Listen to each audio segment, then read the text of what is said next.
cho là không có lại em mèo mù hả mày? Kéo lại mồ. Mồ có lại thì mù chính đây nó bắt tính cho cái mày. Kéo lại mồ chính bình mồ mà mấy. Cái này nó ngầm mù chính đúng.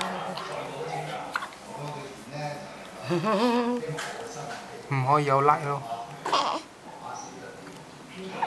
Rồi tay chị của những đôi. Thấy đôi cái bán đi này. Dài nhỉ.